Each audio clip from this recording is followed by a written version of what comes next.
The ball that shocked a nation. In 1981, cricket witnessed one of the most infamous moments ever, a moment that transcended the sport, made headlines around the world and left an indelible mark on the history of cricket, a moment that continues to be talked about for decades later. And if you know anything about cricket, then you probably know what I'm talking about. Yes, the underarm bowling scandal. It was the final ball of a one-day match between Australia and New Zealand at the Melbourne Cricket Ground. New Zealand needed 6 runs to tie the match with 1 wicket in hand. With a packed stadium on the edge of their seats, the Kiwi batsman takes a delivery from the Australian fast bowler.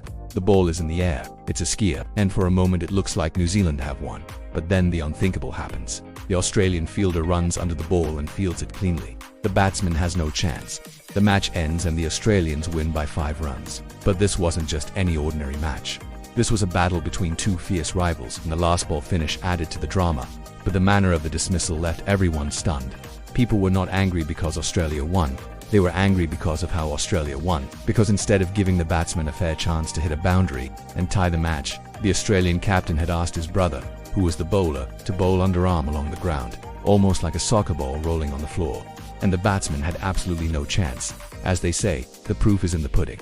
And in this case, the TV replays showed that the ball was barely a couple of feet off the ground when it reached the batsman. To put it in perspective, a normal delivery by virtue of the bowler's action and the laws of physics is usually at least chest high when it reaches the batsman.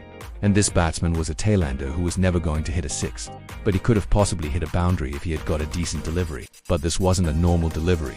This was underarm bowling, and the laws of physics did not apply here.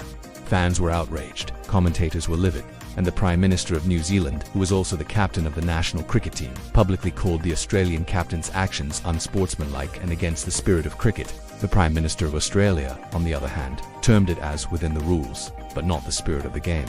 And that pretty much summed up the situation.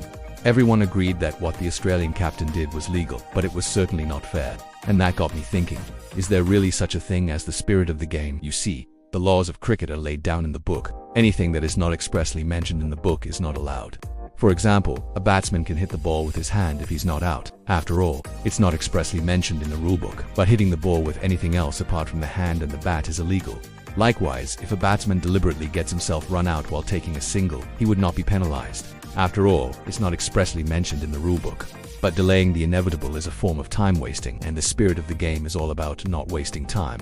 So yes, the spirit of the game does exist. And what happened in that match in 1981 was not in the spirit of the game. There is no excuse to hide behind what happened in that match was wrong, full stop. Having said that, the laws of the game cannot be bent or broken. You have to follow the rules, but the spirit of the game allows you to do much more than just following the rules. You can show respect to your opponents, you can be selfless, you can be courageous, and above all, you can be fair. The underarm bowling incident changed cricket forever. Underarm bowling was banned and the man who bowled that fateful delivery became a villain. But the memory of that shocking ball still lives on in cricket history.